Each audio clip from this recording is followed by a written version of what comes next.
Merci de votre fidélité. Évidemment, toute l'actualité en priorité de ce qui se passe actuellement entre Israël et l'Iran. Et notre l'invité de la rédaction à votre micro, Eva Soto, ce matin, c'est Amélie Chély, docteur en sociologie, spécialiste de l'Iran et des islams idéologiques. Bonjour Amélie Chély. Bonjour à vous. Merci d'être avec nous ce matin sur Radio J. Sur Radio J, depuis la semaine dernière, évidemment, on traite tous les jours de l'actualité en Israël, de la façon dont les Israéliens vivent cette guerre. Et on est aujourd'hui avec vous ce matin pour parler de la façon dont les Iraniens, eux, vivent cette guerre. Alors, comment ça se passe pour la population en Iran? Comment elle voit les frappes israéliennes depuis maintenant la fin de la semaine dernière? On va dire qu'il y a eu 2 temps jusqu'à présent de tout à fait observables. Le premier moment, la sidération, où finalement tous les Iraniens se posaient la question: qui vit dans mon immeuble? Est-ce que dans mon immeuble il y a un dignitaire des gardiens de la Révolution ou un haut de la classe politique ou militaire? Et puis en fonction, on prend ses affaires et on s'en va, la plupart du temps chez de la famille un petit peu loin des villes. Et puis surtout, il y a eu hier. Et hier, il s'est agi de toucher le nord-est de Téhéran, qui a 4 grandes entités qui ne sont pas militaires, mais qui ont une importance dans le relais, en tant que relais idéologique du régime. Vous avez IRIB, c'est Islamic Republic Iranian Broadcasting, c'est la télévision iranienne, c'est l'entité de propagande par excellence. Vous avez la direction de la sécurité et des renseignements de la police nationale. Vous avez aussi le QG du ministère de la Défense et du soutien aux forces armées. Et enfin, le quartier général de construction de Khatam al-Anbiya, qui est l'entreprise maîtresse des gardiens de la Révolution.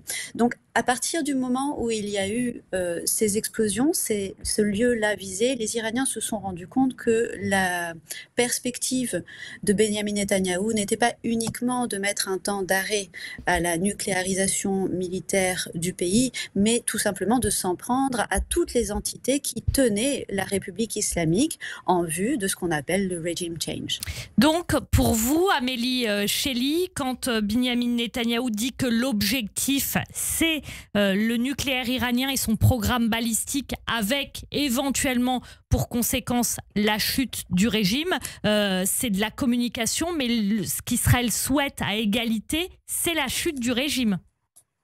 Il y a 2 autres points qui vont dans ce sens. En effet, dans l'esprit des Iraniens, le nom de l'opération israélienne est forcément symbolique, Rising Lion, comme l'emblème du drapeau iranien d'avant la République islamique, c'est-à-dire le drapeau iranien de sous le Shah, de la dynastie Pahlavi notamment, donc celui qui était là juste avant 1979, comme s'il s'agissait d'un appel du pied à une volonté de fermer la parenthèse du régime théocratique des mollahs.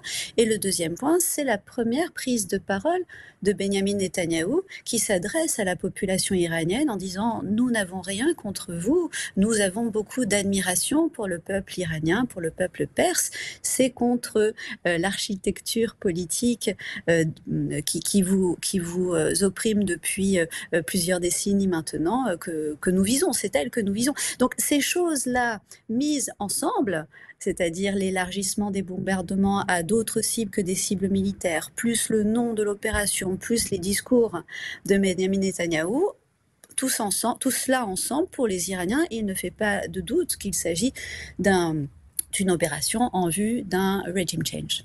D'un renversement du régime, donc Amélie Chély, ça a des chances d'aboutir ou pas ? Alors, on ne sait pas. Là, très clairement, ça fait 40 ans qu'on me pose cette question dès qu'il y a des manifestations. Je n'ai jamais été de ceux qui ont dit oui ou non. Plutôt non, assez régulièrement. Là, éventuellement, je viendrai adoucir mon non, étant donné non pas que la population iranienne serait plus prête qu'auparavant à le faire, mais plus parce que l'actuelle République islamique est plus affaiblie qu'auparavant. Alors, un affaiblissement intérieur, ça a toujours été depuis les années 90. En revanche, ce qui permettait à l'Iran de s'asseoir et de se draper finalement de l'habit du champion régional, c'était ses puissances extérieures, sa faculté à lever des troupes, notamment avec son fameux axe de la Muqawama, c'est-à-dire son axe de la résistance dont on a vu qu'il était bien affaibli, soit affaibli par les frappes israéliennes, soit tout simplement qu'il n'était pas aussi uni que ce à quoi on pouvait s'attendre dans la foulée Pour du 7 préciser octobre. pour ceux qui nous écoutent, effectivement, c'est dans la foulée du 7 octobre qu'on a vu les Houthis attaquer Israël, le Hezbollah également, et puis un soutien du régime islamique au Hamas. Amélie Chély, il y a aussi Binyamin Netanyahou qui a dit dans une interview hier soir sur ABC qu'il n'excluait pas l'élimination du guide suprême Ali Khamenei. D'après Binyamin Netanyahou, ça pourrait hâter la fin de la guerre, alors que Donald Trump, lui, pense que ça pourrait envenimer les choses. Qui a raison ? Alors, on va peut-être revenir un petit peu dans la chronologie de ce qui a pu se passer dans l'esprit des Iraniens. Quand les premières grandes têtes, soit les chefs des gardiens de la Révolution, du renseignement, du CEPA, de l'état-major, sont tombés, forcément dans l'esprit de chacun, c'était et Ali Khamenei, quand est-ce que c'est son tour, hein. D'autant qu'on avait tous en mémoire ce qui s'est produit dans les petites heures qui ont suivi la mort de Hassan Nasrallah, le secrétaire général du Hezbollah, où on avait communiqué que Ali Khamenei, le guide suprême de la République islamique d'Iran, avait été placé en lieu sûr, hein. Et aujourd'hui, c'est la même chose. On a cette question, et d'ailleurs, on voit très régulièrement défiler sur les réseaux sociaux des montages photos faits par des Iraniens où on voit Ali Khamenei dans un endroit sécurisé ressemblant à la forteresse d'Alamout, en référence à la secte des assassins au XIIe siècle. Donc là, c'est une vraie question, et c'est peut-être la question qui peut être le point d'achoppement finalement le plus fort pour l'heure, même s'il y en a d'autres, entre les États-Unis et l'Iran, puisque clairement, Donald Trump, s'il a salué, applaudi l'opération israélienne, notamment pour son caractère extrêmement ciblé, le point, c'est que non, il ne veut pas qu'on s'en prenne au guide. D'abord parce que c'est avec lui qu'il est en train de faire des négociations. N'oublions pas que même sous son premier mandat, Donald Trump, quand il a déchiré The Very Bad Deal, parce que c'était l'œuvre de son prédécesseur, et pour le deal sur le nucléaire iranien conclu en 2015 par Barack Obama, je précise, voilà.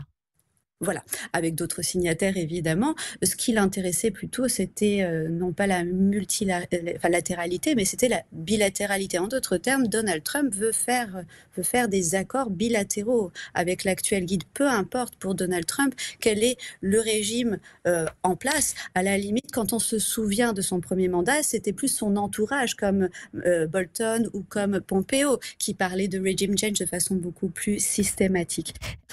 Amélie Chély, justement à propos d'un changement de régime, ce qu'on entend beaucoup, c'est on a fait, ça s'est déjà produit en Irak, on a vu les résultats.